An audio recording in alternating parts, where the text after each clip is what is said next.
আব্দুর রহিম মুন্না টেকনাফের মাটি থেকে উঠে আসা এই নেতার রাজনৈতিক পথ চলা শুরু হয়েছে নানা প্রতিকূলতার মধ্য দিয়ে, যেখানে প্রতিটি পদক্ষেপই ছিল আত্মত্যাগ ও আদর্শের প্রতি অবিচলতার প্রতীক।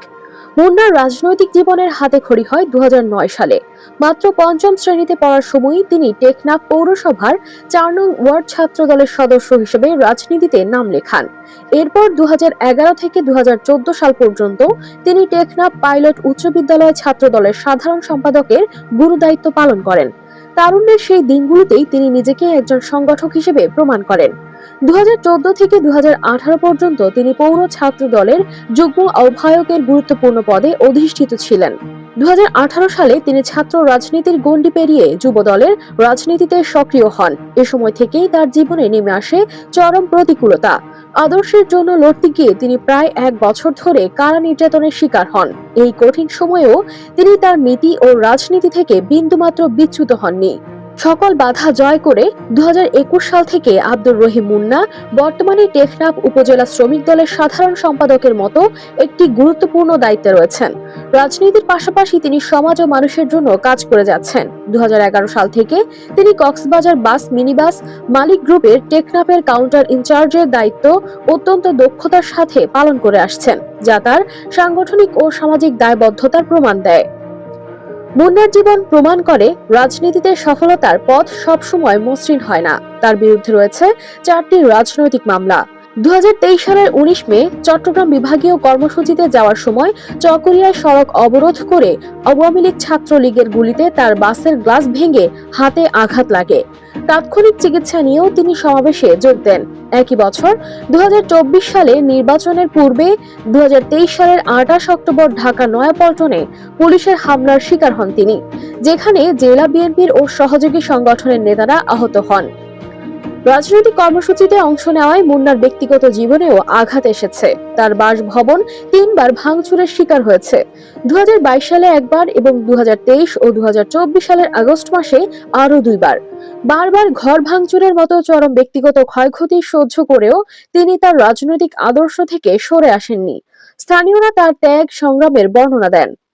মুন্না একজন স্বচ্ছ পরিচ্ছন্ন রাজনীতিবিদ। উনি আওয়ামী সরকারের 17 বছরের জুলুম নির্যাতনের অনেকবার শিকার হয়েছে। ঠিক মতো ভাত পর্যন্ত খেতে পারে নাই উনি। বিভিন্ন ধরনের মামলা হামলার শিকার হয়েছে।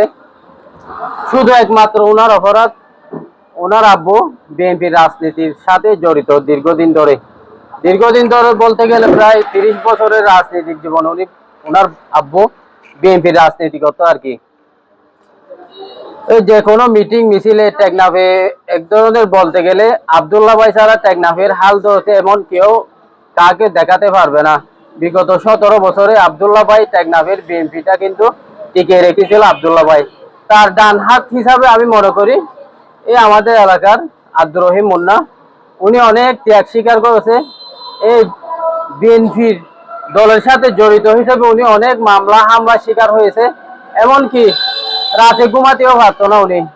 এলাকার মধ্যে পুলিশ আসবে, ওনার অনেক ষড়যন্ত্রমূলক মামলায়ও হয়েছে ওনার নামে। শ্রমিক দলের মুন্না ভাই, উনি কিন্তু ছোটকাল থেকে ছাত্র জীবন থেকে উনি বিএনপির রাজনীতির সাথে জড়িত ছিল। মুন্না ভাই ছিল বিএনপির রাজপতি। ও আওয়ামী লীগের আমলে অনেক নির্যাতিত হয়েছে। আপনার হচ্ছে ওর নাইটে পুলিশ আসতো প্রতিদিন। সরকারের সময় সে অনেক শিকার হয়েছিল। সে রাজনীতি করে, সেই জন্য অনেক ত্যাগ স্বীকার করতে হয়েছে। রাজনৈতিকভাবে তাকে অনেক মামলার শিকার হতে হয়েছে। সময়ে সে বিভিন্ন জনের কাছ থেকে রাজনৈতিকভাবে মামলা খাইছে এবং আমিও তার সাথে মানে যে থানার মধ্যে ছিলাম, সে তাকে অনর্থক ধরে নিয়ে গিয়ে হয়রানির শিকার করছে। করতেছে অনেক দিন, ও বহুত নির্যাতন হয়েছে। বহুত বিভিন্ন ধরনের মানে কি বাড়িঘরের মাঝে মানে কি পুলিশে হামলা দিয়ে রাতিয়া ঘুমে চাইতে দিত না। বাড়িঘরের মাঝে আক্রমণ করতেছে, রাতিয়া বাড়িঘর বাসার মাঝে থাকতে পারতো না। এছাড়া মুন্না আমৃত্যু বাংলাদেশ জাতীয়তাবাদী দলের একজন কর্মী হয়ে তিনি লড়াই সংগ্রাম চালিয়ে যাওয়ার ঘোষণা দেন। আমি 2009 সালে টেকনাফ পৌরসভা 4 নম্বর ওয়ার্ডের ছাত্র দলের অংশগ্রহণকারী সদস্য হয় আর কি। এরপরে আমি আবার পাইলট বিশ্ববিদ্যালয়ে সাধারণ সম্পাদক নির্বাচিত হই। এরপরে দেয় আবার টেকনাফ পৌর ছাত্র দলের যুগ্ম আহ্বায়ক হয়। এরপরে আবার মাঝখান থেকে আমি আবার 8 মাস 3 দিন জেল কাটার পরে এরপর আবার যুবদলের জন্য ঢাকা অনেক আন্দোলন সংগ্রাম করেছি। 2021 সালে জেলা শ্রমিক দলের সভাপতি আমাদের অভিভাবক রফিক কমিশনার নেতৃত্বে আমাকে আবার উপজেলা শ্রমিক দলের সাধারণ সম্পাদক নির্বাচিত করে।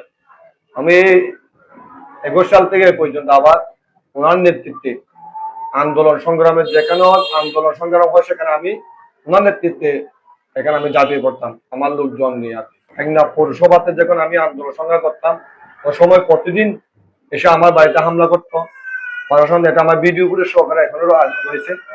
আমি চট্টগ্রাম বিভাগীয় সমাবেশে অংশ করার সময় চকরিয়া বাড়ি যাবরের নেতৃত্বে আমাদের গাড়িতে হামলা করে প্রত্যেক টেকনাফের লোক যারা গেছে তাদেরকে অনেক নির্যাতন করছে, বেঁধে বেঁধে টাকা নিয়েছে, মারছে, উল্লেখ পর্যন্ত করছে আমাদের জানা সত্ত্বে। ওখানে আমার গাড়ির 2টা ব্রিগেড দিয়ে কিছু সব গ্লাস ভেঙে আমার জেলা বিএনপির সম্মানিত সদস্য সুলতান আহমদ দিয়ে ওনাকে হামলা করা হয়। আমার গাড়িতে হামলা করার পর আমার এখানে ছড়া গুলি মারছে, গুলি লাগছিল। আমার রাজনীতির সহযোদ্ধা আমার বন্ধু মাহমুদ আমিন ছিল একই গাড়িতে আমরা। এরপরে যে ঢাকা পল্টনে আমরা লং মার্চে যেমন অংশ দাবি নির্বাচন পঞ্চায়েতের জন্য আমরা ডাক দিই, জেলা আমাদের আরো রহমানের ডাক দিয়ে আমরা এখানে অংশগ্রহণ করি। তখন আমার জেলা বিএনপি অর্থ সম্পাদন নেতৃত্বে আমরা ঝাঁপিয়ে পড়ি, লঙ্গি পরে আমরা ওখানে আন্দোলন করতে গেলাম। সবাই টেকনাফের মানুষ সারা মানুষ দেখেছে। তখনই পর্যন্ত আমরা কি দলে হাল ছাড়ি নাই। তো আন্দোলন অভ্যুত্থানে যেটা স্বাধীন পেয়েছি আমরা ওই দিন রাত্রে আমার বাড়িতে হামলা হয়, সেটা ভিডিও ফুটেজ আছে। পৌর ছাত্রলীগের সাধারণ সম্পাদক বাবলু সেও আমার পুলিশের সাথে মিলে আমার বাড়িতে হামলা করে। ভোট বর্জনকারী যখন আমরা মিছিল করতাম, আমি 5 জন লোক নিয়ে মিছিল করতাম। ওই সময় সবাই পালিয়ে থাকলেও আমরা পালিয়ে থাকতাম না, আমরা শ্রমিক দল ঐক্যবদ্ধ ছিলাম। আমাকে বাড়িতে না পেয়ে আমার মাকে 3 মাস কারাভোগ করা করছিল, 50 পিস মাদক দিয়ে সালাম দিয়েছিল। এরপরে আমার বড় ভাইকেও মামলা দিয়েছে, আমিও মামলার সম্পর্কে 8 মাস 3 দিন কারাভোগ করছি। 4টা মামলা আমার চলমান রয়েছে। দলের দুঃসময়ে রাজনীতিতে সম্পৃক্ত হয়ে যারা নির্যাতিত হয়েছে, দলের দুঃসময়ে যারা আন্দোলন সংগ্রাম করছে তাদেরকে দলের জন্য মূল্যায়ন করে এবং পাশাপাশি তাদেরকে নিয়ে আমরা ঐক্যবদ্ধ উকিয়া টেকনাফ কিভাবে আমার ধানের সৃষ্টি বিজয় করব সেটা আমাদের লক্ষ্য থাকবে। আব্দুর রহিম মুন্না একটি নাম, একটি সংগ্রামের প্রতীক।